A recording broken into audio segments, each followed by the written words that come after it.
আমার নাম নাদের। আমি পেশায় একজন ভ্যান চালক।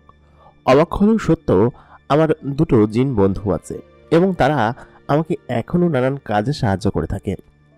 জিন বন্ধু দুটোকে কিভাবে পেলাম এবং কিভাবে তারা আমাকে সাহায্য করে এবং কিভাবে আমি জিনের দেশে তাদের বাড়িতে গিয়েছিলাম, সেই ঘটনা শুনলে আপনারা সকলে অবাক হয়ে যাবেন। প্রিয় দর্শক, সবাই কেমন আছেন? স্বাগত জানাচ্ছি দ্য মেগাবক্স প্রাইমের নতুন আরেকটি এপিসোডে। আজকের এপিসোডে আমরা জানবো নাদারের জীবনের ঘটনা। নাদার কিভাবে দুটো জিনের সঙ্গে পরিচয় হয়েছিল এবং কিভাবে জিনের দেশে গিয়েছিল এবং সেইখানে তার সঙ্গে কি কি ঘটেছিল সেটা আজকের পর্বে আমরা জানার চেষ্টা করব। যারা এখন পর্যন্ত আমাদের চ্যানেলটিকে সাবস্ক্রাইব করে রাখেননি তারা এখনই সাবস্ক্রাইব করে রাখুন। আর আপনি যদি আপনার জীবনের ঘটনা আমাদেরকে পাঠাতে চান, আমাদেরকে ইমেল করতে পারেন। আমাদের ইমেল অ্যাড্রেস এই ভিডিও ডিসক্রিপশনে পেয়ে যাবেন। বরাবরের মতোই কণ্ঠে আমি আরজে ইমরান, আপনাদের প্রিয় হোস্ট, আপনাদের সাথে আছি। আপনারা দেখছেন দ্য মেগাবক্স প্রাইম। বেশি কথা না বলে তাহলে চলো ঘটনায় চলে যাই। আমার বাপজান পেশায় একজন কৃষক ছিলেন এবং আমি ছিলাম তার সহকারী। আমরা মোট 5 ভাই। 5 ভাইয়ের ভিতরে সব থেকে ছোট আমি। একে একে 5 ভাইয়ের সকলে বিয়ে করতে লাগলেন এবং ছোট এক আমি আমার বাপের সঙ্গে কৃষিকাজ শিখতে লাগলাম। ছোটবেলা থেকেই পড়াশোনা তেমন করিনি, বাপের সঙ্গে কৃষিকাজ করেছি আর গ্রাম ভরে এদিকে ওদিকে দৌড়ে বেরিয়েছি। আমি ছোট থেকেই বেশ চঞ্চল ছিলাম। যাই হোক, ছোট হওয়ার সুবাদে আমি আমার মাকেই শুধু পেয়েছিলাম, আর যেসব জমি জমার সম্পত্তি সেসব বাবা মৃত্যুর আগে তেমন ভাগ করে দিয়ে যেতে পারেননি। বড় ভাইয়েরা বিয়ে শাদী করে তাদের মতো করে তারা থাকতে লাগলো, কিন্তু মাকে তারা একদমই দেখতো না, যার কারণে আমি তখনও বিয়ে শাদী করিনি। আমার মাকে আমিই দেখতাম। আমার আব্বা মারা যাওয়ার আগে যে ঘরে থাকতাম আমিও সেই ঘরে আমার মায়ের সঙ্গে থাকতে লাগলাম এবং মাকে ভরণ পোষণ আমি দিতাম। ওই যে বললাম যে চাষবাস করতাম, যেসব জমি জমা ছিল তারা তো বড় ভাইরা ভাগ করে নিয়ে গিয়েছে, আর কিছু অংশ মায়ের অংশ এবং আমার যে অংশগুলো দিয়ে গিয়েছিল সেই অংশগুলো চাষবাস করেই খেতাম। তা দিয়ে সংসার মোটামুটি টেনে টেনে চলতো। আমার মা তখন বললেন যে এরকম অবস্থায় আর তো চলা যাচ্ছে না। তখন আমার বয়স বেশি না, 14-15 বছর হবে। তো ওই সময় হচ্ছে গিয়ে আমার আব্বা মারা যায় এবং মারা যাওয়ার কয়েক মাস পরেই আমরা গিয়ে বিড়ম্বনায় পড়ি। তারপর আমার মা বলেন কি যে তোর বাপের কিছু জমানোর টাকা পয়সা আমার কাছে আছে এবং সেই সাথে সমিতি থেকে কিছু লোন নিয়ে তুই একটা ভ্যান কেন এবং তুই ভ্যান চালানো শুরু কর। তখনকার আমার বয়স গিয়ে 15 বছর এবং ঘটনা 1994 সাল। তো ওই টাইমে ভ্যান সাধারণত কারোর বাড়িতে থাকতো না এবং সকলে ভ্যান আসলে চালাতেও না, খুব কম বাড়িতে ভ্যান ছিল। তো আমাদের ওই অঞ্চলে ভ্যানের দাম তখন প্রচুর ছিল। তো আম্মা তার নিজের টাকাগুলো দিলেন এবং সমিতি থেকে কিছু টাকা উত্তোলন করলাম এবং সে সময়ের প্যাডেল ভ্যানগুলো খুবই জনপ্রিয় ছিল এবং সকলে এই প্যাডেল ভ্যানে যাতায়াত করতো। তো যাই হোক, একটা ভ্যান কিনলাম, একদম নতুন না, সেকেন্ড হ্যান্ড ভ্যান। এক কাকার কাছ থেকে কিনলাম, তিনি বিক্রি করে দিয়েছেন। তো সেই ভ্যানটা নিয়ে আমি প্রচুর খুশি ছিলাম, কারণ গিয়ে এখন মাঠেও কাজ করার পাশাপাশি আমি এখন ভ্যান চালিয়ে উপার্জন করতে পারবো। তো যাই হোক, ভ্যান চালানোর প্রায় ততদিনে 1 মাস কেটে গিয়েছে এবং আমার মোটামুটি ভালো রোজগার হচ্ছিল। সব মিলিয়ে আমার সংসার আগের থেকে ভালো চলছিল। তো আম্মা বলছিলেন কি যে দেখলি যে কোনো একটা কর্মে ঢুকলে সেটা নগদ টাকা এনে দেয়। তো যাই হোক, দুটো মিলে আমি বেশ ভালোভাবে চলছিল আমার সংসার এবং সমস্ত কিছু খুব ভালোভাবে চলছিল। তো হঠাৎ করেই একদিন আম্মা অসুস্থ হয়ে পড়ে। সে প্রচণ্ড অসুস্থ হয়ে গুরুতর আহত হয়ে অসুস্থ হয় এবং তারপরে তার শরীরে নানান ধরনের রোগ হতে শুরু করে। আব্বা মারা যাওয়ার পর থেকেই আম্মা কেমন যেন বিষণ্ণ এবং একা একা থাকতো। তো সেটা আমি টের পেতাম। আর যেহেতু আমার বয়স হয়ে গিয়েছিল, তো তিনি এরকমভাবে অসুস্থ ছিলেন। অসুস্থ থাকাকালীন সময় তো তাকে আমি আসলে কোনোভাবে চিকিৎসা করাতে পারছিলাম না। টাকা পয়সা বড় ভাইদের কাছে চেয়েছি, তারা ওরকমভাবে দিতে রাজি হচ্ছিলেন না।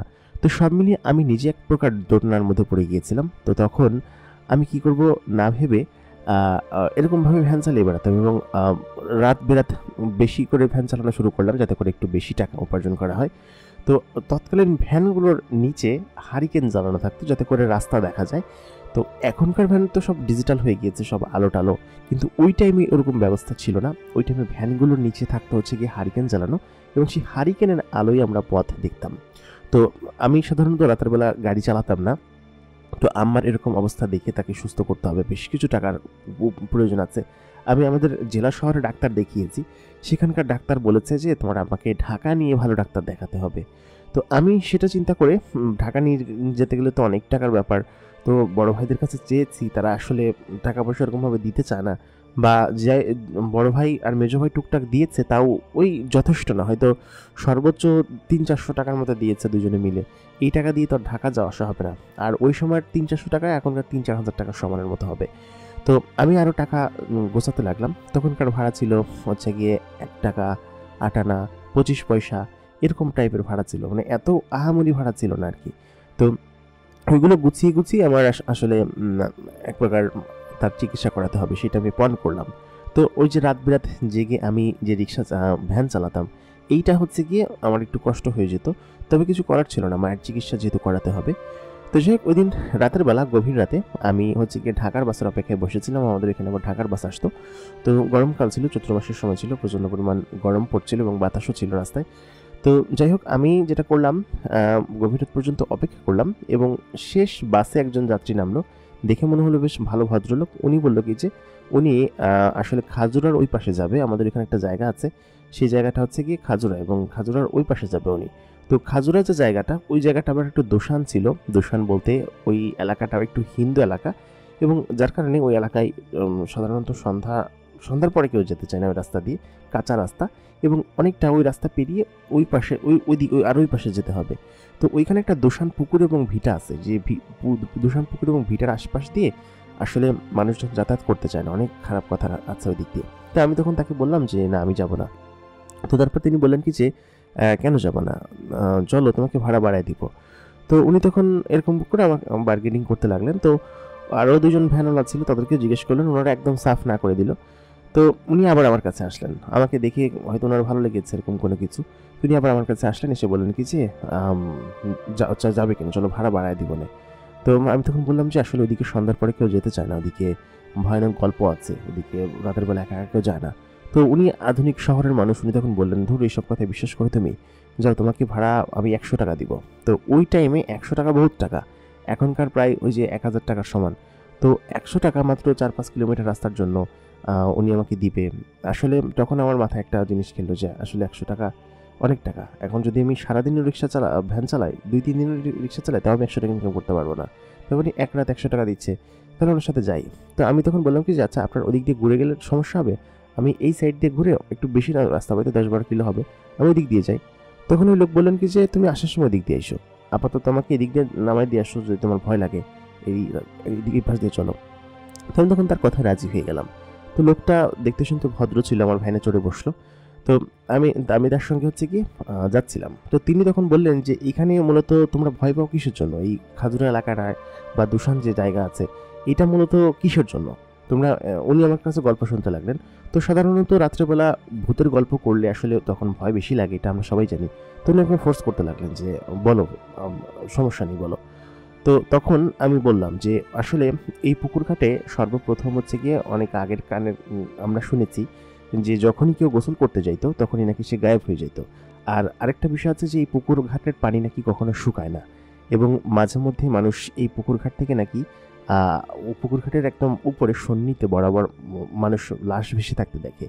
এমনকি এখানের নাকি দূষণ যেসব লাশগুলো আছে, তারা নাকি পূর্ণিমা রাত্রেবেলা জেগে ওঠে এবং যাদেরকে এখানে পায় তাদেরকে নিয়ে যায়। এবং আমাদের এক দাদা আছে, হারাধন দাদা, উনি একদিন রাত্রেবেলা এরকম গরমকালে গোসল করার জন্য ঘাটে গেছিল আর কি, তখন স্বাধীনতা যুদ্ধের আগের কাহিনী। তো হারাধন দাদা যখন ওইখানে গেলেন, যাওয়ার পরে উনি গোসল করছিলেন। তো গোসল করে যখন উঠে আসলেন তখন খেয়াল করলেন, তখন পূর্ণিমা রাত ছিল, ফুল জ্যোৎস্না ছিল। উনি তখন ওইখানে খেয়াল করলেন যে অনেকগুলো লাশ তার দিকে আসলে ছুটে আসতেছে এবং বলতেছে কি যে আমাদের মাছ লাগবে, মানুষ মাছ, এবং সেটা আমরা খাবো, আমরা প্রতি জ্যোৎস্নারাতে এটা খাই। তো তখন ওরা আগায় আসে এবং অনেক বড় বড় লাশ, অনেক লম্বা লম্বা লাশ, সেগুলো হারাধন দাদার দিকে এগিয়ে আসে এবং হারাধন দাদা তখন চিৎকার দেয়। তো তার পাশেই হচ্ছে গিয়ে তার এক ভাই ছিল, সে দৌড়ে আসে, সে দৌড়ে এসে সে নিজেও দেখে। ততক্ষণে কিন্তু ওই হারাধন দাদাকে ওরা ধরে ফেলছে আর কি, ধরে তারা পানির ভিতরে ডুবাই নিয়ে গেল। তো ওনার সেই ভাই সেটা দেখতেছিল দূর থেকে। তো দেখে তখন তো তার কিছু করার ছিল না, সকলকে যখন ডেকে নিয়ে আসে ততক্ষণে আসলে তার লাশ কবর ওই থেকে পানির ভিতর থেকে উদ্ধার করা হয়, মানে সকলে আসার পরে আর কি। তো এরকম আরও কথা আছে। ওখানে একটা শ্মশান ঘাট আছে, ওই শ্মশান ঘাটে নাকি লাশ পোড়ানোর পর সেই লাশগুলো নাকি পোড়ানো হয়ে যাওয়ার পরে সেই লাশ সাদা কাপড় পরে যে বাড়িতে মরেছে সেই বাড়িতে নাকি চলে আসে, এরকম কিছু কথা আছে। অবশ্য আমি কখনো দেখি নাই। তো তখন সেই লোক হেসে দিলেন, হেসে দিয়ে বলেন কি যে তোমরা এইসব জিনিসে ভরসা করো, যেসব জিনিস তোমরা দেখো নাই, নিজের চোখে দেখলে তারপর বিশ্বাস করবে। আজকে তোমাকে আমি একটা চ্যালেঞ্জ দিচ্ছি, তুমি যদি এদিক দিয়ে আসো তাহলে আমি তোমাকে আরও 100 টাকা বকশিস দিব, যদি দিক দিয়ে আসো। আর যদি কোনো ভূত দেখো তাহলে তোমাকে আরও 100 টাকা দিব, সেটা তুমি পরের দিন এসে আমার কাছ থেকে নিয়ে যাবা, বুঝছো, যদি কোনো কিছু দেখতে পাও। তো আমি তখন মনে মনে ভাবলাম যে যদি উনি আমাকে আসলেই 300 টাকা দেয় তাহলে তো প্রায় আরও অনেক টাকা হয়ে যাবে, আর আমি আরও 400-500 টাকা গোছাইছি গত 1-1.5 মাসে। তো সব মিলায়া আমার ভালো মাকে নিয়ে আমি চিকিৎসা করাতে যেতে পারবো। তো আমি সেই লোভে পড়ে আসলে ওনাকে যখন নামাই দিয়ে আসলাম, আমি বললাম যে আচ্ছা ঠিক আছে, আমি আপনার চ্যালেঞ্জ অ্যাকসেপ্ট করলাম, আমি এদিক দিয়ে যাব, এবং যাওয়ার জন্য তো 100 টাকা দিবেনই, আর যদি কোনো ভূত প্রেত আমি দেখতে পাই তাহলে আপনি আর 100 টাকা দিবেন, তাহলে মোট 300 টাকা। আমি কালকে না, আপনি আমাকে এখনই 300 টাকা দিবেন। তো ওই লোকটা কোনো কথা না বলে আমাকে 300 টাকা দিয়ে দিল। তো 300 টাকা দিয়ে দেওয়ার পরে আমি তো অনেক খুশি, আমাকে তো এদিক দিয়ে যেতে হবে, আমি আবার অনেক লয়াল ছিলাম, আমি কথা দিয়ে কথা রাখতাম। তো সব মিলিয়ে আমি এদিক দিয়ে যাওয়ারই সিদ্ধান্ত নিলাম। তখন রাত খুব একটা বেশি হয়নি, 11:30 বাজে। আর ওই সময়কালে 11:30 মানে বহুত রাত, অনেক রাত। ওই সময় মানুষ সাধারণত সন্ধ্যাবেলা খেয়ে দিয়েই ঘুমিয়ে পড়তো, কারোর বাড়িতে বিদ্যুৎ ছিল না, আর কেউ হারিকেন জ্বালিয়ে আসলে তেল ফোড়াতে চাইতো না, আর একদম ভোর উঠতো সকালে আলো ফোটার সাথে সাথে। তো আমি তখন দিক দিয়ে যাচ্ছিলাম। তো আমি তো ভয় পেয়েছিলাম, আমি ভূতের গল্প বলেছি, তারপর আবার উনি আবার এমনটা বলেছে যে যদি ভূত কোনো দেখো তাহলে 100 টাকা পাবে, তো ভূত আমাকে দেখতেই হবে, এরকম একটা কথা ওনার সাথে আছে। তো যাই হোক, উনি আমাকে খুশি হয়ে টাকাগুলো দিয়েছে, 300 টাকা। হয়তো এটা আমি পুরো মাস ভরেও ইনকাম করতে পারতাম না। তো যাই হোক, আমি ভ্যান নিয়ে আসছিলাম, এবং আসার পথে বেশ খানিকটা পথ পেরিয়ে আমি সেই দুশান পুকুর এবং সেই শ্মশানঘাট পের হয়ে চলে আসলাম। ওইখানে শ্মশানঘাট পার হয়ে আমি যখন একটু সামনে আসলাম, আমার কাছে মনে হলো যে না, আমি পার হয়ে গেছি, এখন আর কোনো সমস্যা নেই। আমি বেশ খুশি ছিলাম, কারণ হচ্ছে আমি জানতাম যে দূষণ পুকুরের ওইখানে মানুষজন ভয় পায়। আমি দূষণ পুকুরের কাঁচা রাস্তা এবং শ্মশানঘাটের কাঁচা রাস্তা পার হয়ে আমি পাকা রাস্তায় উঠে গেলাম, এবং পাকা রাস্তার ওইখানে বিশাল বড় একটা বট গাছ আছে আমাদের। ওই বট গাছটা হচ্ছে কি বিশাল আকৃতির, প্রায় অনেক 100-150 বছর বয়সে পুরনো হবে বট গাছটা। তো আমি বট গাছটার কাছে এসে হঠাৎ করে আচমকা আমার ভ্যানের চেন পড়ে গেল। সাধারণত এমনটা হয় না, এরকম চেন আমার ভ্যানের পড়ে না। তো আমি নিচে নামলাম, নিচে নেমে আমি হারিকেনটা হচ্ছে কি তখন জ্বালানো অবস্থায় ছিল। তো হারিকেনটা কেমন টিম করতেছিল, সাধারণত হারিকেনের তেল ফুরাই যাওয়ার কথা না। তো আমি দ্রুত করে চেনটা উঠাইতে লাগলাম, কিন্তু চেন কোনোভাবে উঠতেছিল না। তো আমি যখন চেন উঠায়া বেশ খানিক্ষণ অপেক্ষা করে চেষ্টা করে চেন উঠাইলাম, চেন উঠানোর পরে যখন আমি দাঁড়াইলাম, তখন আমি দেখি একদম আচমকা ভয় পেয়ে গেছি যে আমার সামনে 2টা লোক দাঁড়ায় আছে, এবং আমি এত পরিমাণ ভয় পাইছি, আমি বলে একটা চিৎকার মেরে উঠছি। তো চিৎকার করে আমি পেছন দিকে সরে গেলাম। তো বট গাছের যে ডালপালাগুলো ঝুলেছিল, সেই ডালপালাগুলো আসলে তখন আমার পিঠে স্পর্শ করে, তখন আমি পেছন থেকে আরেকটা ভয় পাই যে পেছনে আবার কি আছে। তো আমি পেছন দিকে যখন তাকালাম, দেখলাম কি যে না, এটা আসলে বট গাছের যে ছাল বাকল বা ডালপালা আছে, সেই ছাল বাকল অথবা ডালপালা আমার গায়ে লাগছে। তো আমি ভ্যান থেকে কিন্তু অনেকটা পিছু সরে একদম হোঁচট খেয়ে পড়ে গেছি পিছন সাইডে। তো তখন আমার সামনে এরকম দুটো জিনিস দেখে আমি আসলেই চমকে গেলাম। আমার যে হারিকেনের যে আলোটা ছিল সেটা টিম করে জ্বলতেছিল। তো তখন ওই 2জন লোক আমাকে বললেন কি যে তুই এত রাতে এখান দিয়ে কোথায় যাচ্ছিস? তো আমি তখন তাদেরকে বলে উঠলাম যে আপনারা কারা, এবং তারা কিন্তু স্পষ্ট বাংলা কথা বলছিল, এবং তাদের দেখতে অনেকটা লম্বা, আমার থেকে তো আর অনেক বেশি লম্বা হবে, 6 ফুটের বেশি হবে। তারা সাদা রঙের এক ধরনের জুব্বা পরেছিল, মাথায় পাগড়ি ছিল, এবং তাদের মুখটা অর্ধেক ঢাকা ছিল, তাদের মুখ পুরোপুরিভাবে দেখা যাচ্ছিল না। তবে এতটুকু বোঝা যাচ্ছিল যে তাদের মুখে হচ্ছে সব সাদা দাড়ি, এবং তারা বেশ মুরব্বী। তো আমি তখন তাদেরকে বললাম যে আমার বাড়ি এখানেই, আসলে আমার মা অসুস্থ, এই কারণে হচ্ছে আমি একটু রাত্রেবেলা টিপ মেরে বেড়াচ্ছি, এই কারণে, এছাড়া আর বেশি কিছু না। তো তখন তেনারা বললেন কি যে এত রাত্রেবেলা আসলে বের হওয়া ঠিক না, রাত্রেবেলা আসলে মানুষজনের আনাগোনা ঠিক না। তো উনি এই কথা বললেন আমাকে। তখন আমি তাকে বললাম কি যে আমার ভুল হয়েছে, আমাকে মাফ করে দেন, আমি আসলে আমার মায়ের চিকিৎসা করানোর জন্য একটু বেশি টাকার লোভে এই জন্য আমি ভ্যান চালিয়ে বেড়াচ্ছি। তখন তো সেই মুরব্বী লোকটা বললেন কি যে আচ্ছা ঠিক আছে, তুই যেহেতু ভুল করে চলে এসেছিস এবং রাত্রেবেলা যেহেতু তোর মায়ের চিকিৎসার জন্য কথা বলেছিস, তাহলে এক কাজ কর, তুই আমাকে নামিয়ে দেয় অমুক জায়গা, আমাদের 2জনকে, এবং অমুক জায়গায় যাবি। তো উনি আবার সেই দূষণ পুকুরের দিকে ইঙ্গিত করলেন যে অমুক দিকে যেতে হবে, দূষণ পুকুরের দিকে। তো আমি ওনাদেরকে নাও করতে পারছিলাম না, মানে ওনারা এত বিশাল ছিল এবং এমনভাবে কথা বলছিল যেন আমি এখানে এসে ভুল করে ফেলেছি, এবং এই বট গাছটার কাছে এসেই আমার কেন ভ্যানের চেনটা ছিঁড়তে হলো। তো আমি আসলে তখন ওনাদেরকে যে না করবো বা হ্যাঁ করবো কিছুই বুঝতে পারছিলাম না।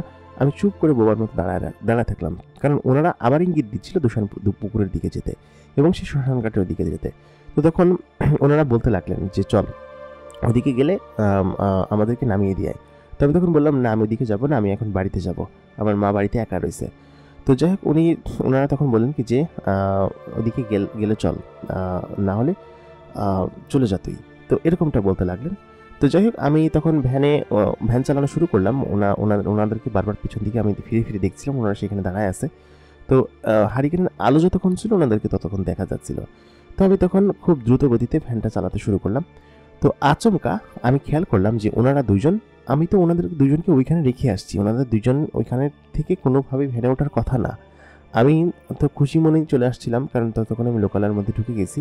ওই জায়গা থেকে আমাদের যে বাড়ি পড়ে, মাঠ পেরিয়ে যে বাড়ি পড়ে, সেই বাড়ির কাছাকাছি চলে এসেছি।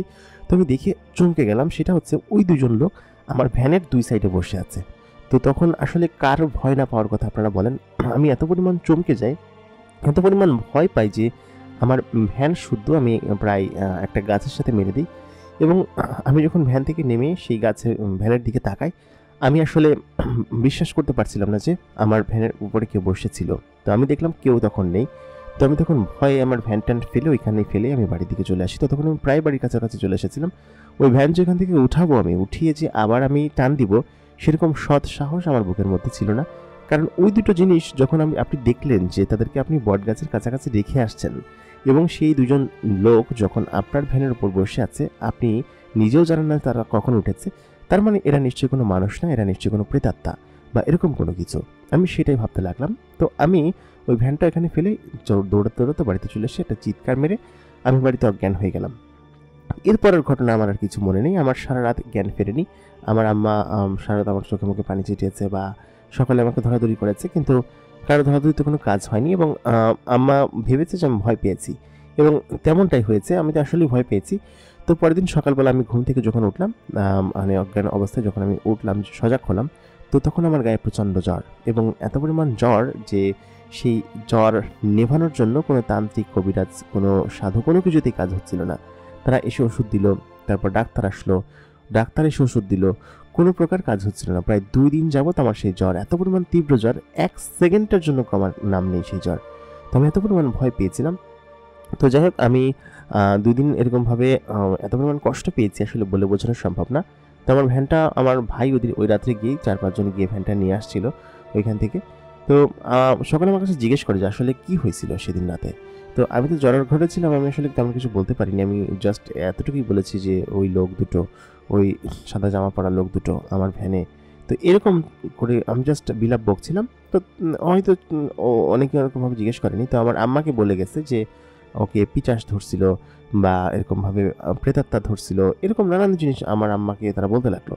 তো আম্মা, আমি সুস্থ হওয়ার আগেই উনি এরকমভাবে বললেন যে বাবা তোরা যাওয়ার দরকার নাই, তুই বেঁচে থাক, আমি এটাই চাই, আমার সুস্থ হওয়ার দরকার নাই, তুই বেঁচে থাক, আমি তো ভালো আছি, দেখ তুই এরকমভাবে রাত বেড়াস না আর, এরকমভাবে জ্বরের ঘরে বলতে লাগলো। তো আমি তখন আম্মাকে বললাম যে আম্মা তোমার চিকিৎসা করাতে হবে, হ্যান ত্যান এগুলো বলতে লাগলাম।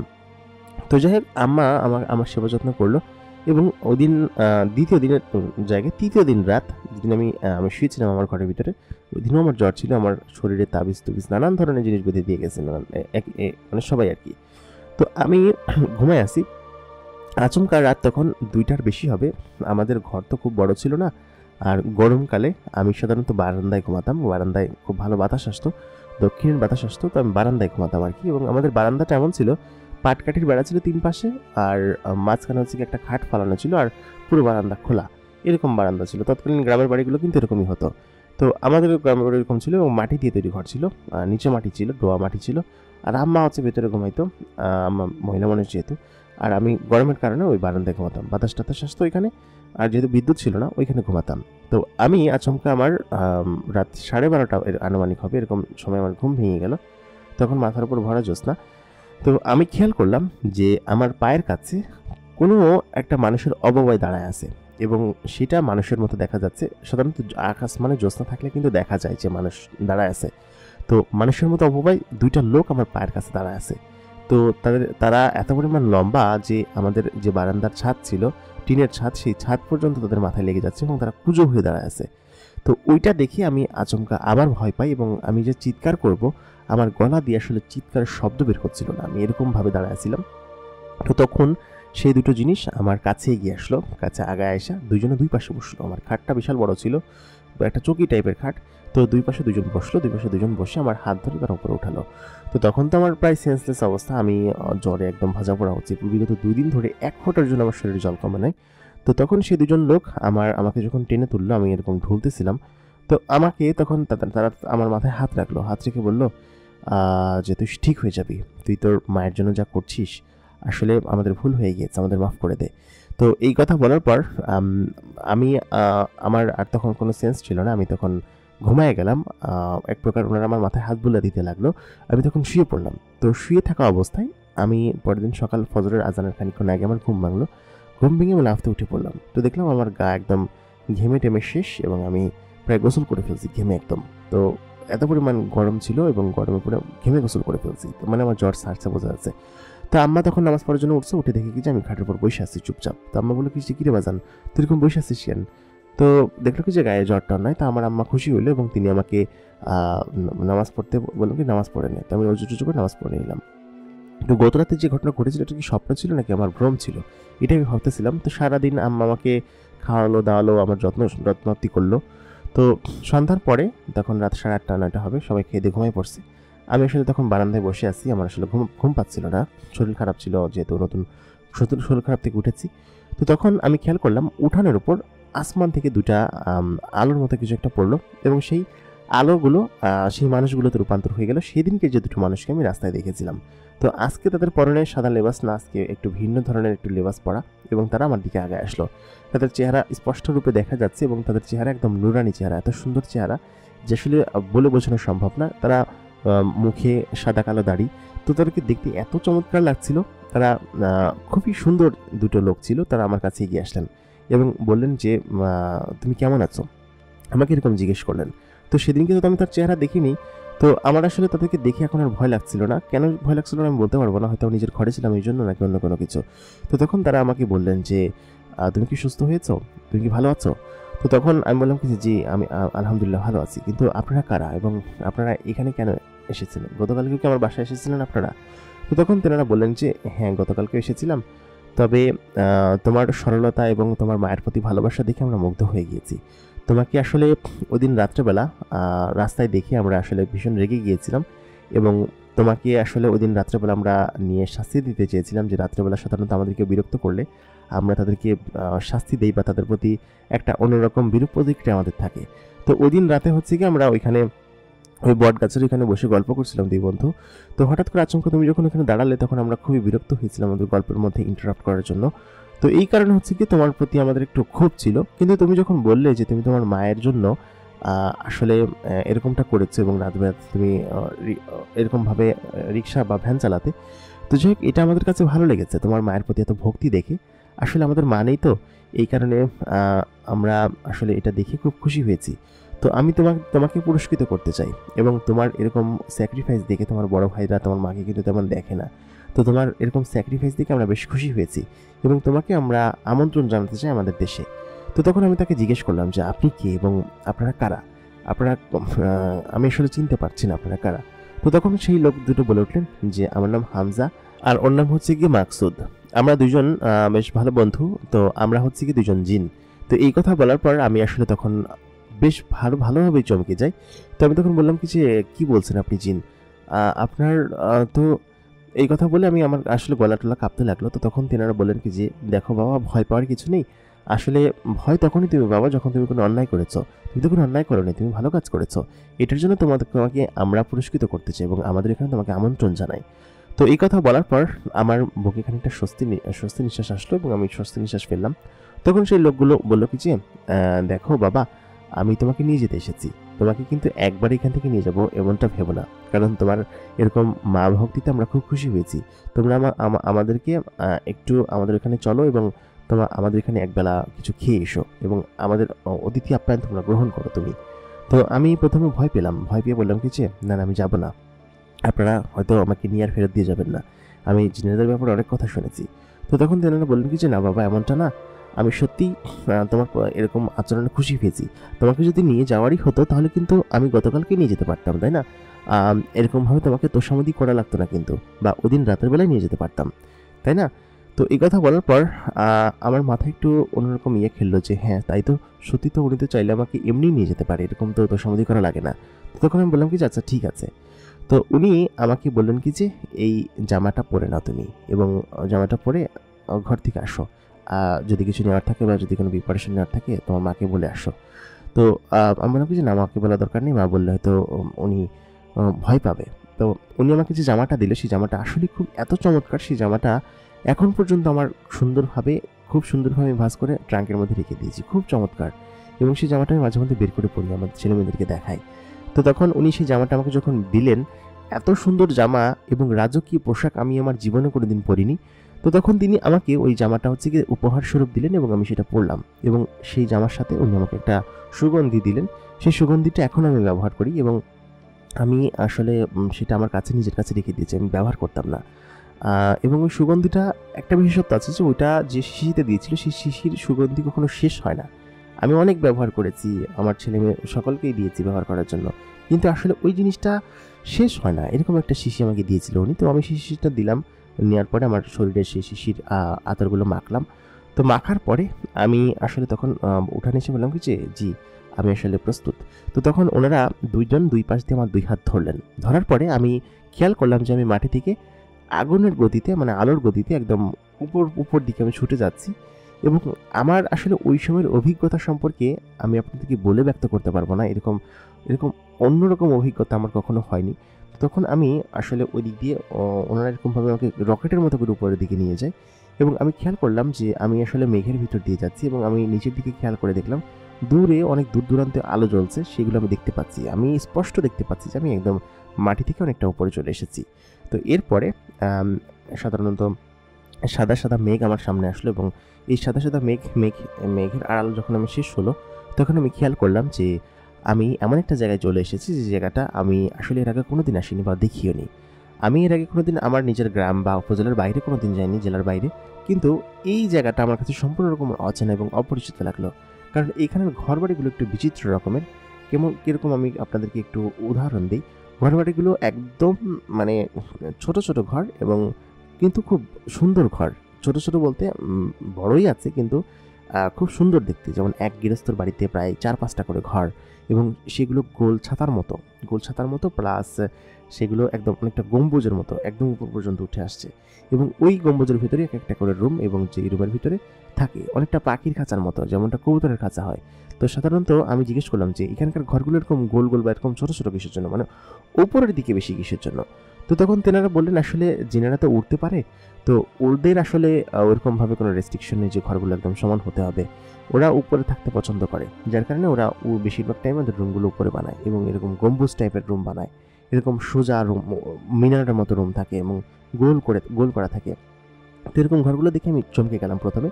তো এরপরে উনি হচ্ছে কি আমাদেরকে নিয়ে গেলেন একটা বাড়িতে। সেই বাড়িটা ছিল বিশাল আলিশান বাড়ি, এবং সেই বাড়ির চারপাশটা এত চমৎকার আসলে বলে বোঝানো সম্ভব না। আমাদের এখানকার বাড়ির ডিজাইনের মতোই চারিদিকে দেওয়াল, বাউন্ডারি, এবং সেই বাউন্ডারির আশেপাশে বেশ কিছু রক্ষক জিন বসে আছে, এবং তারা ঢোকার সঙ্গে সঙ্গে ওই দুজন মুরব্বীকে সালাম দিলেন। সালাম দেওয়ার পরে আমরা দুজন ওনারা ওই জিন দুটো আমার সামনে ওনারা এগিয়ে যাচ্ছে, এবং আমি হচ্ছে গিয়ে তখন ওনার পিছু পিছু যেতে লাগলাম। এবং যে বাড়িটা ছিল সেই বাড়িটা অনেকটা সাদা, একদম ধবধবে সাদা। ওনারা নাকি যেমন সাদা রঙের বাড়িতে থাকতে পছন্দ করে, আর অন্যান্য যে জায়গা আছে কালো, বিভিন্ন ধরনের বাড়ি আছে। তবে এনাদের এই বাড়িটার ডিজাইনটা একটু ভিন্ন, এটাও গোল, অনেকাংশ গোলই বোঝা যায় একদম, কিন্তু বেশ সাইজে বিশাল, এবং এটাও এরকমভাবে গম্বুজের মতো একদম সরু উপরের দিকে চলে গেছে।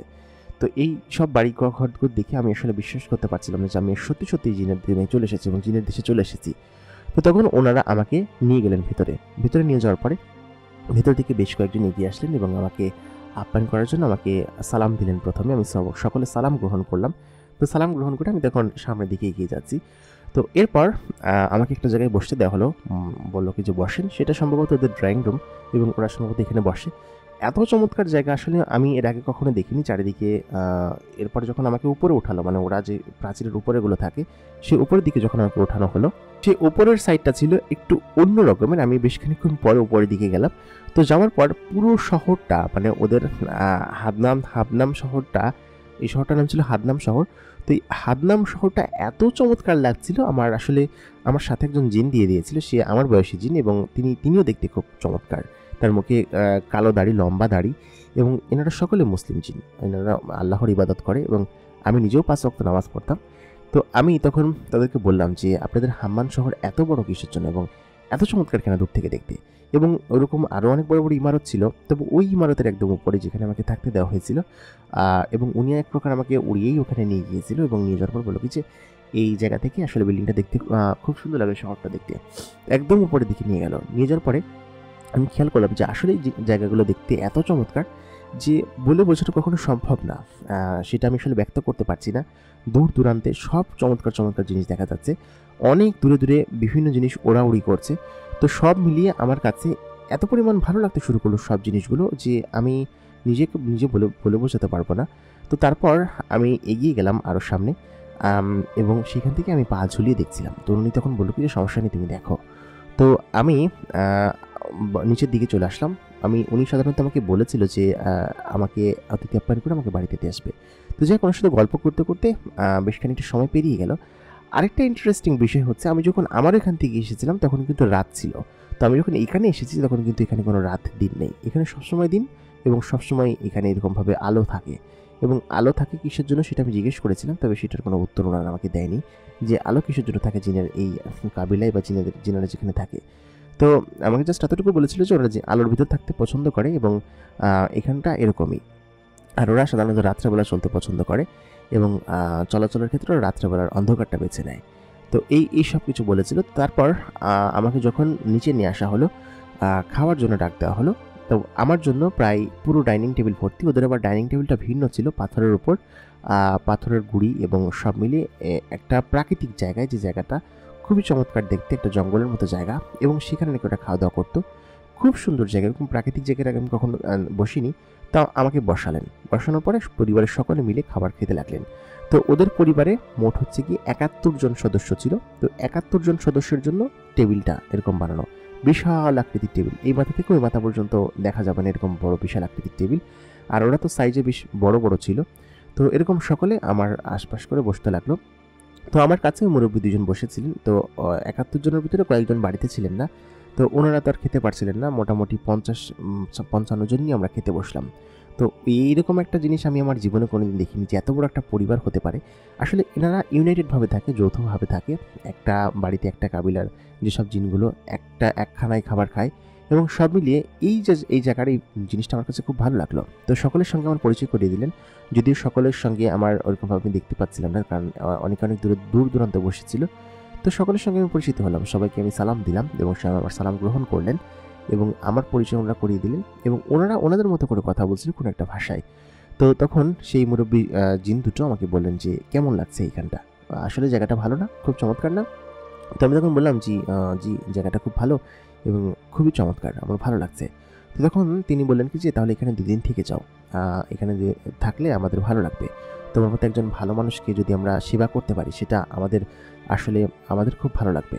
এই কথা বলার পর আমি বললাম কি যে বাড়িতে তো আমার মা রয়েছে, তাছাড়া উনি যদি কোনো কিছু মনে করে, বা আমি যে বাড়িতে নেই, আমি তো ওনাকে বলেও আসিনি। আপনারাই তো বললেন কি যে তুমি একদমই চিন্তা করো না, তোমার মাকে দেখভাল করার জন্য সকলে এখানে আছে, তুমি চিন্তা করো না। তো আমি তখন বললাম কি যে আচ্ছা ঠিক আছে। তো উনি যেহেতু বলেছেন, ওনার সমস্ত কথা আমার বিশ্বাস হতো, কারণ উনি একজন ভালো জিন ছিল, এবং উনি আমাকে সবসময় আদর যত্ন করতেন। ইভেন এখন পর্যন্ত আমি কোনো বিপদে পড়লে উনি আমাকে আগে সাহায্য করে। তো যাই হোক, আমি হচ্ছে গিয়ে খাওয়া দাওয়া শেষ করি, এবং ওইখানে যে খাবারের আইটেম ছিল আসলে গুণে শেষ করা যাবে না, কতগুলো আইটেম ছিল। তো আমাকে সব আইটেমই একটা বড় থানচিতে উঠিয়ে দেওয়া হলো। তো আমি তখন বললাম কি যে আমি এত খাবার খেতে পারবো না। তো তখন ওনারা বললেন কি যে এই খাবারগুলো, বিশেষ করে এখানে যে খাবারগুলো দেখছো, এই খাবারগুলো স্পেশাল তোমার জন্য তৈরি করা হয়েছে, এবং আমাদের খাবার তো তোমার সাথে মিলবে না, আমরা একটু অন্য রকমের খাবার খাই। তো উনি যে প্লেটটা আমাকে দিয়ে গিয়েছিল, সেই প্লেটের ভিতরে আস্ত মুরগি, তারপরে খাসির লেগ পিস, এই সমস্ত জিনিসপাতি ছিল। তো উনি তখন বললেন কি যে এটা খাসির লেগ পিস না, এটা হচ্ছে গিয়ে একটা হরিণের একটা লেগ পিস। তো হরিণের মাংস আমরা সবাই খাই, তো মাংসটা আমরা একটু কম খাই, আমরা হাড় খেতে পছন্দ করি, এই কারণে সমস্ত মাংস তোমার জন্য এখানে দেওয়া হয়েছে, তোমরা দেখো। তো আমি দেখলাম সত্যি সত্যি ওরা এক একটা হাড় নিয়ে চিবিয়ে চিবিয়ে খাচ্ছে, এবং ওদের কাছে হাড় এত প্রিয় কিসের জন্য জানি না, হয়তো আল্লাহ তাআলা দিয়েছেন। তো যাক, আমি যতটুকু পারলাম খেলাম, এবং বাকি অংশটুকু ওইখানে রেখে দিলাম। তো খাবার নষ্ট করে তো লাভ নেই, যদিও এরকম মজাদার খাবার এর আগে আমি কখনো খাইনি, খুবই মজাদার এবং সুস্বাদু ছিল। বিশেষ করে উনি আমাকে রিকমেন্ড করলেন এখানকার মিষ্টি খাওয়ার জন্য, এবং ওই মিষ্টিগুলো খুবই সুস্বাদু হয় নাকি, খুব দুর্দান্ত হয়, দারুণ হয়। তো আমি সেই মিষ্টিগুলো আসলে তখন খেতে লাগলাম, আসলেই খুব চমৎকার ছিল। তো আমি তখন একটা ইচ্ছা পোষণ করলাম যে আমার আম্মা আসলে এরকম খাবারগুলো কখনো খায়নি, আমি আমার আম্মার জন্য এই খাবারগুলো পাঠাতে চাই, কি করা লাগবে। তো তখন উনি বললেন কি যে তোমার এরকম সৎ উদ্দেশ্যই আমাকে এত বিমোহিত করে এবং আমাকে ভালো করে, এবং তুমি যে একটা ভালো সৎ ছেলে সেটা আমরা খুব ভালোভাবে বুঝতে পেরেছি। আসলে আমাদের মা নেই তো, আমাদের মা অনেক বছর আগে মারা গিয়েছে, প্রায় 200 বছর আগে মারা গিয়েছে। এই কথা শুনে আমি তখন চমকে গেলাম, 200 বছর! তখন আমি বললাম কি যে আপনাদের বয়স কত হবে? তখন ওরা বলেন কি যে আমাদের বয়স প্রায় 800-900 বছর তো হবেই। এই কথা শুনে আমি আবার চমকে গেলাম, এবং ভয়ে আমি তখন পিলে চমকে গেল। তো ওনারা বলেন কি যে কিছু প্রবীণ জিন আছে তারা অনেক বছর বাঁচে, আমার মা নিজেই প্রায় 1300 বছর বেঁচে গিয়েছে। তো এই হচ্ছে আমাদের ঘটনা। তো তোমার এরকম মা ভক্তি দেখে আমার খুব ভালো লাগলো, আমি জানতাম যে তুমি এমনটা বলবে, এই জন্য আমি আগে ভাগেই তোমার হাত দিয়েই তোমার মায়ের কাছে খাবার পাঠিয়ে দিয়েছি, যদিও ওইটা একটা জিন, কিন্তু তোমার মা খাবারগুলো খাচ্ছে তোমার সঙ্গে, তুমি চিন্তা করো না, বুঝতে পেরেছো? তো আমি তখন বলবো যে আচ্ছা ঠিক আছে, আপনাদেরকে অনেক ধন্যবাদ। তো ওনারা মুচকি হাসলেন, হাসার পরে আমাকে ওনারা নিয়ে হচ্ছে গিয়ে খাবার শেষ করে উঠিয়ে আমরা চলে আসছিলাম। তো আমি ওনার পাশাপাশি হাঁটছিলাম। তো খানিকক্ষণ বাদে ওই মহলের ভেতর থেকেই পেছন সাইড থেকে একটা মেয়ে আসলো, এবং সেই মেয়ের মুখে নাকাব পরা, মেয়েটার চেহারা ঠিক মতো বোঝা যাচ্ছিল না, মেয়েটা আমার বয়সী হবে এরকমটা। তো ওনারা তখন উনি তখন বললেন এটা হচ্ছে আমার মেয়ে, মানে ওদের মধ্যে থেকে হামজা যে লোকটা ছিল ওই হামজার মেয়ে আর কি, ওর নাম হচ্ছে নূরজাহান। আর নূরজাহান ও হচ্ছে কামক, আমাকে ওর সঙ্গে পরিচয় করে দিলেন। তো নূরজাহান আমাকে দেখে একটা মুচকি হাসলেন, নূরজাহানের যে নাকাবটা পরা ছিল নাকাবের ভেতর থেকে বোঝা যাচ্ছিল যে আমাকে দেখে মুচকি একটা হাসলেন এবং আমাকে সালাম দিলেন আর কি। তো নূরজাহানের কণ্ঠ এত চমৎকার ছিল, আমি আসলে ওই সময়টাতে আমার বয়স 17-18 হবে, আমি তখন সদ্য যৌবন হয়েছি। তো আমি আপনাদেরকে বলছি আসলে তখন আমি সত্য কথা বলতে, একদম অনেস্টলি বলতে, নূরজাহানকে প্রথম দেখাই, যদিও তার চেহারা ভালোভাবে দেখা যাচ্ছিল না, শুধুমাত্র চোখের ওই অংশটুকু দেখা যাচ্ছিল এবং তার কণ্ঠটা আমি শুনেছি, আমি প্রথম দেখাই নূরজাহানকে ওদিন পছন্দ করে ফেলেছিলাম এবং ভালোবেসে ফেলেছিলাম।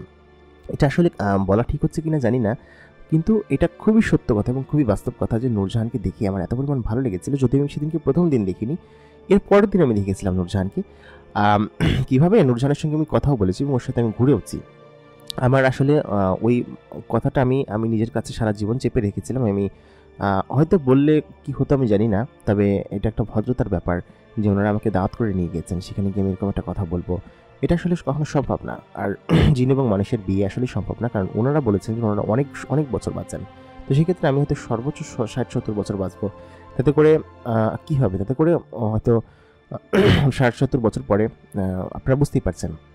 তো সব মিলিয়ে ওই দিন নূরজাহানের সঙ্গে দেখা হওয়ার পর থেকে আমি রাত্রে কেন যেন আমি ঘুমাতে পারছিলাম না, এপাশ ওপাশ করছিলাম, নূরজাহানের সেই হাসি, নূরজাহানের সেই চেহারা আমার চোখে ভাসছিল। তো পরের দিন আমার আসলে তেমন ভালো ঘুম হলো না, পরের দিন আমি ঘুম থেকে উঠে আমি নাস্তা করতে গেলাম। তো নাস্তার টেবিলে আমি যখন দেখলাম যে নূরজাহানও বসে আছে এবং সে হাসছে, এবং আমি যখন তার দিকে তাকালাম, সে তার ওইখানে বসে নাকাব পরে থাকবে না, ও যখন বাইরে থেকে এসেছিল এই জন্য নাকাব পরা ছিল।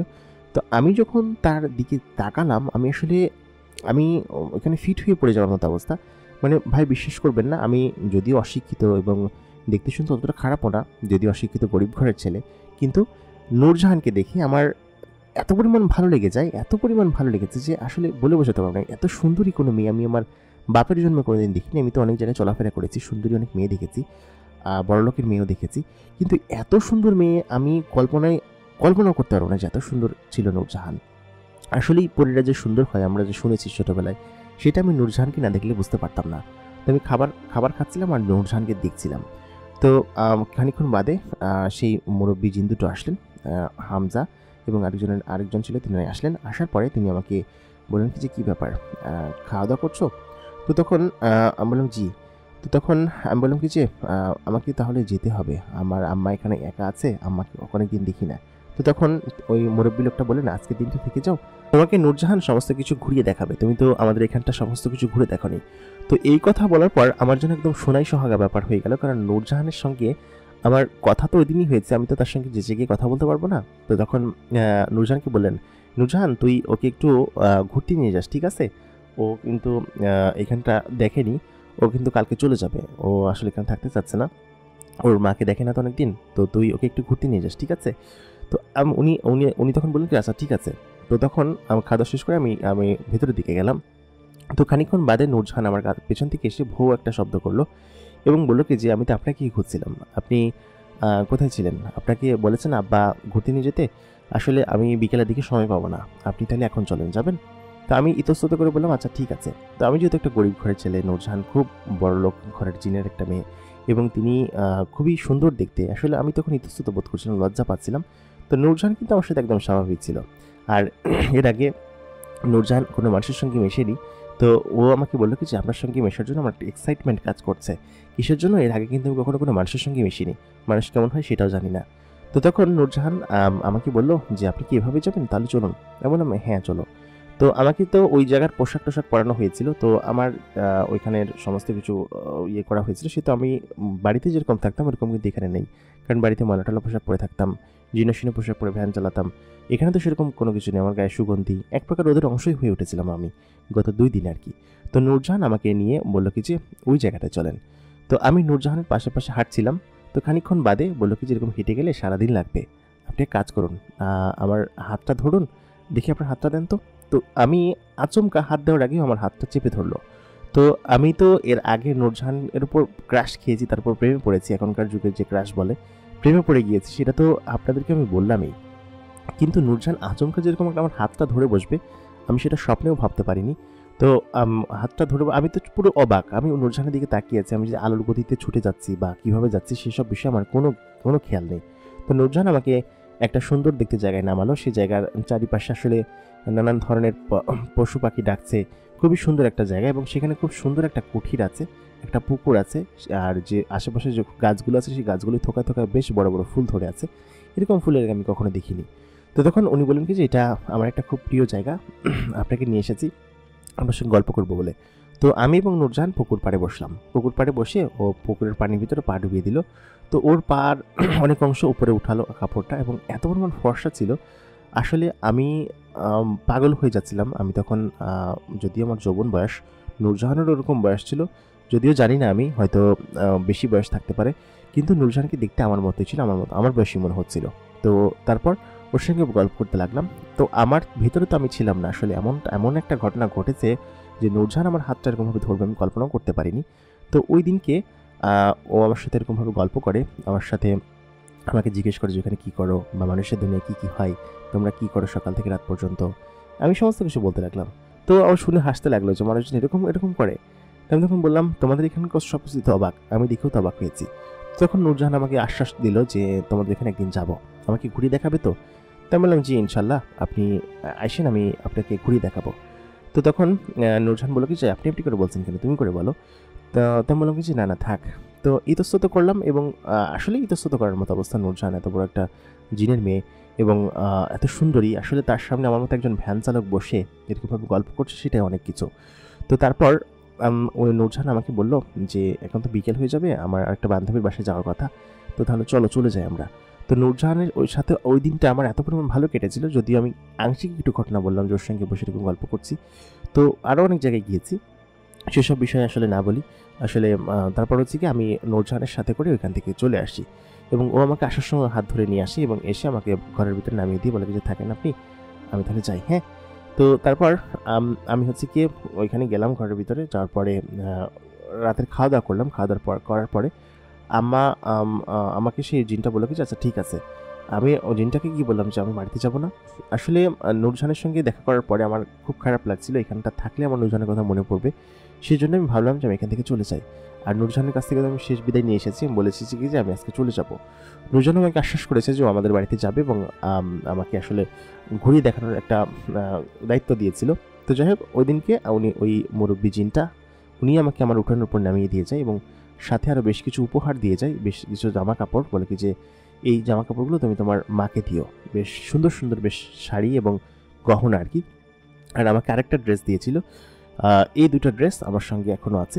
তো ওই দুইটা ড্রেস আমি তখন নিয়ে ঘরের ভিতরে যাই, ঘরের ভিতরে নিয়ে আমি তখন দেখি কি যে মা তখন ঘুমায় গেছে। তো আমি তো তখন আর ঘুম থেকে তাকে জাগাবো না, তো আর বেশ কিছু খাবার দিয়ে দিয়েছিল আমাকে। তো আমি সেগুলো বারান্দার ওইখানে রেখে আমি তখন ঘুমায় যাই। ঘুমায় যাওয়ার পরে আমি রাতের বেলা স্বপ্ন দেখি যে নূরজাহান আমার স্বপ্নে আসছে এবং বলছে যে নূরজাহান নাকি আমাকে ভালোবাসে, আমাকে পছন্দ করে। তো নূরজাহানকে দেখে যে আমার পছন্দ হয়েছিল, আর ওই সময়টাতে কিন্তু মানুষ অল্প বয়সে বিয়ে করতো। তো আমার কিন্তু তখন বিয়ের বয়স না হলেও অন্ততপক্ষে অনুভূতির বয়স কিন্তু হয়েছিল, ভালোবাসার অনুভূতির বয়স কিন্তু হয়েছিল। তো নূরজাহানকে আমি সত্যি সত্যি যে ভালোবেসে ফেলেছিলাম সেটা ওই রাত্রে স্বপ্নটাই প্রমাণ করেছিল। কারণ হচ্ছে স্বপ্নটা এত পরিমাণ গভীর ছিল, নূরজাহানকে আমি ভালোবেসে তাকে না পার কান্না সব মিলিয়ে স্বপ্নের ভিতরে আমি কান্না করে ফেলেছিলাম। আমি তখন ঘুম থেকে উঠে দেখি কি যে একটু পরে ফজরের আজান দিল, মা আমাকে ডাক দিল নামাজ পড়ার জন্য।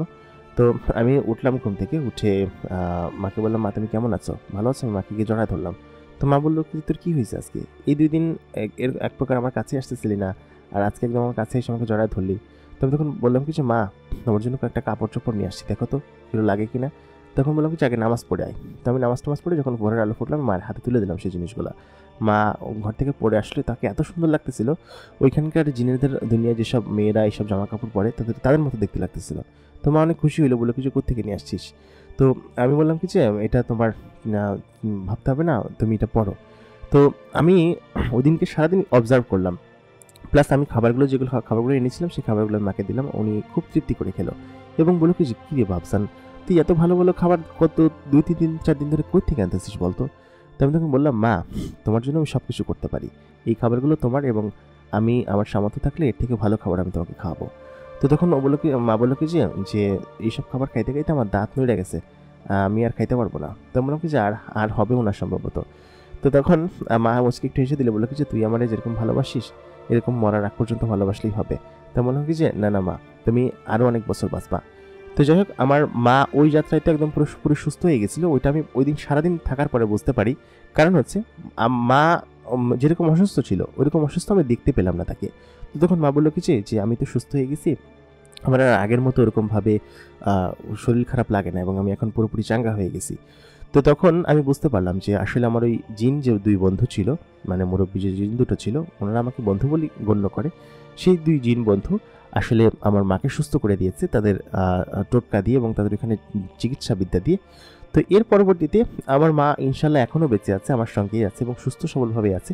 যদিও তাকে অনেক রোগবালাই ধরেছে, তবে সেসব রোগবালাই আমার মায়ের জন্য কিছুই না। কারণ যার মাথার উপর এরকম 2জন নেককার জিনের ছায়া আছে তার আসলে কিছু হবারও না। এর কয়েক বছর পরে আমি ভেবেছিলাম নূরজাহান হয়তো কোনোদিন আসবে আমার কাছে, তবে নূরজাহান কিন্তু আমার কাছে আসেনি। আর কেন আসেনি তা তো জানি না, হয়তো জিন জাতি তারা মানুষের কাছে কেন আসবে। তো এর কয়েক বছর পরে আমি আসলে বিয়ে করিনি, কারণ মা তখন একা একা রান্নাবান্না করতো, এটা দেখে আমার খারাপ লাগতো। তো আমি তখন বিয়ে শাদী করে নিই, বিয়ে শাদী করে তারপরে এরকমভাবেই থাকতে শুরু করি।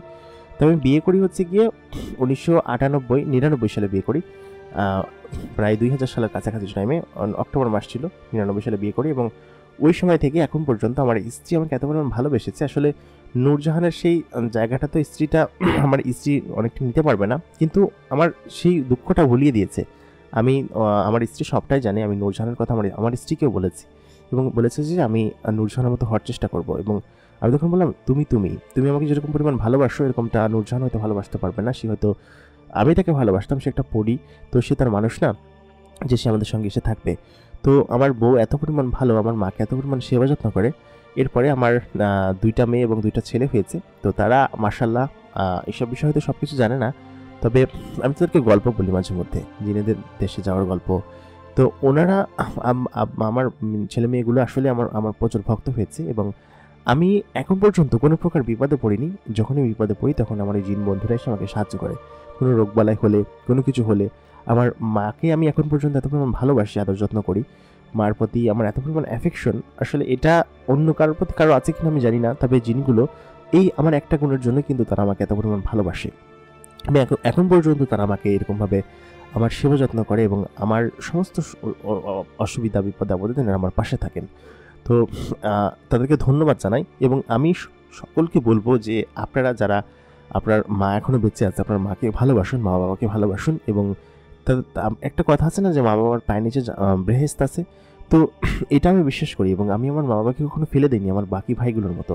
তাকে এখন পর্যন্ত যত্ন করে রেখেছি এবং সে কিন্তু আমার সঙ্গে এখন পর্যন্ত আছে। তো সবাই আমার মায়ের জন্য দোয়া করবেন, আপনাদের কাছে হাত জোর করে আমি দোয়া চাইছি তিনি যেন সুস্থ থাকেন, ভালো থাকেন এবং তিনি যেন আমাদের সঙ্গে আরও অনেক বছর থাকতে পারেন, সেটাই দোয়া করি। তো আশা করি আজকের ঘটনাটি আপনাদের কাছে ভালো লেগেছে। ভালো লাগলে অবশ্যই আমাদেরকে কমেন্ট করবেন।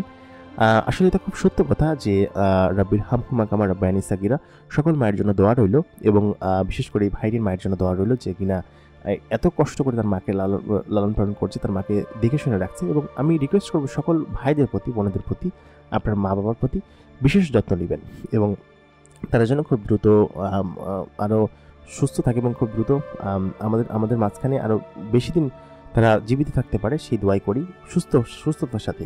তো এতক্ষণ কণ্ঠে আমি আরজি ইমরান আপনাদের সঙ্গে ছিলাম এবং আপনারা দেখছেন দ্য মেগা বক্স প্রাইম। আমাদের আজকের ঘটনাটি আপনাদের কাছে কেমন লাগলো কমেন্ট করে জানাতে কিন্তু একদমই ভুলবেন না। আপনাদের কাছে যদি কোনো ঘটনা থাকে আমাদেরকে ইমেল করতে পারেন, আমাদের ইমেল অ্যাড্রেস ভিডিও ডিসক্রিপশনে পেয়ে যাবেন। দেখা হবে পরবর্তী এপিসোডে। ততক্ষণ পর্যন্ত সবাই ভালো থাকবেন, সুস্থ থাকবেন এবং আমাদের সঙ্গেই থাকবেন। ধন্যবাদ।